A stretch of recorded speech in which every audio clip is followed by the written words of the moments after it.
BRAC bank MX credit card issue করে না। BRAC bank visa নেটওয়ার্কের visa classic, gold, platinum, signature এবং ভিসা ইনফাইনাইট সহ প্রায় সব ধরনের ভিসা নেটওয়ার্কের কার্ডই ব্র্যাক ব্যাংক ইস্যু করে। ভিসা নেটওয়ার্কের যে কোনো ক্রেডিট কার্ড নিতে চান আপনি চাইলে ব্র্যাক ব্যাংক থেকে সেই কার্ডটি নিতে পারবেন। সো তারপরে পার্থক্যটা হচ্ছে master card. BRAC bank master card নেটওয়ার্কের ক্লাসিক, গোল্ড, মিলেনিয়াল, প্লাটিনাম এবং মাস্টার কার্ড ওয়ার্ল্ড সহ প্রায় সব ধরনের মাস্টার কার্ডই ইস্যু করে। সো আপনি ইজিলি ব্র্যাক ব্যাংক থেকে মাস্টার কার্ডও কিন্তু নিতে পারেন। তারপর হচ্ছে Diners club international. BRAC bank খুব সাম্প্রতিক নিউ ফিচার এবং দারুণ সব এক্সক্লুসিভ অফার নিয়ে লঞ্চ করেছে Diners club international credit card. So এখন থেকে গ্রাহকরা চাইলে ব্র্যাক ব্যাংক থেকে এই ডিসিআই ক্রেডিট কার্ডও কিন্তু নিতে পারবে। ব্র্যাক ব্যাংকের কোনো কো ব্র্যান্ডেড ক্রেডিট কার্ড নেই, কিন্তু ফিমেলদের জন্য ব্র্যাক ব্যাংকের বেশ কিছু তারা ক্রেডিট কার্ড রয়েছে এবং ব্র্যাক ব্যাংকের ক্রেডিট কার্ডে বিভিন্ন লাইফস্টাইল, ডাইনিং, হোটেল এবং রিসর্ট, স্বাস্থ্যসেবা, বাই ওয়ান গেট ওয়ান বা গেট টু ইত্যাদিতে বছর জুড়ে সর্বোচ্চ 60% পর্যন্ত ডিসকাউন্ট রয়েছে।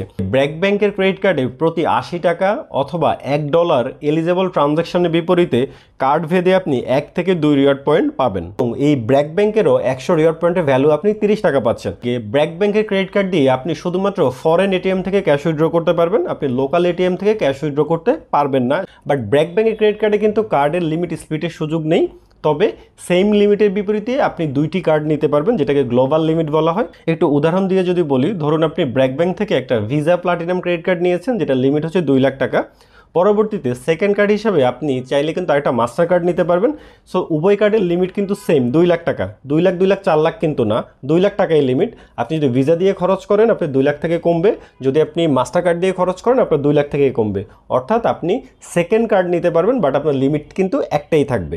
ব্র্যাক ব্যাংকের ক্রেডিট কার্ডের সাথে শেয়ার ট্রিপ, গোজায়ান ইত্যাদি ওয়েবসাইটে বছর জুড়ে বিভিন্ন ধরনের ক্যাম্পেইন থাকে। তখন আপনি যদি এয়ার টিকিট পারচেজ করেন আপনি একটা নির্দিষ্ট পরিমাণ ডিসকাউন্ট পাবেন এবং এই মুহূর্তে ব্র্যাক ব্যাংকের সাথে 2টা এয়ারলাইন্সের টিকিট ক্রয়ে আপনি সর্বোচ্চ 10% পর্যন্ত ডিসকাউন্ট পাবেন। ব্র্যাক ব্যাংকের কার্ড হোল্ডারদের জন্য কোনো নিজস্ব লাউঞ্জ নেই। ব্র্যাক ব্যাংকের নির্দিষ্ট ক্রেডিট কার্ডের সাথে আপনি লাউঞ্জ কি সুবিধা পাবেন, যে লাউঞ্জ কি দিয়ে আপনি দেশের বাইরে বিভিন্ন ইন্টারন্যাশনাল লাউঞ্জে আপনি অ্যাক্সেস করতে পারবেন। লাউঞ্জ কি দিয়ে ব্র্যাক ব্যাংকের নির্দিষ্ট কার্ড হোল্ডারগণ ইন্টারন্যাশনাল লাউঞ্জ ব্যবহার করতে পারবে, যেটি কার্ড ভেদে 2টি থেকে আনলিমিটেড ফ্রি ভিজিট অফার রয়েছে। ব্র্যাক ব্যাংকের কার্ডের অ্যানুয়াল ফি কার্ড ভেদে মিনিমাম 1500 টাকা থেকে সর্বোচ্চ 15,000 টাকা পর্যন্ত রয়েছে।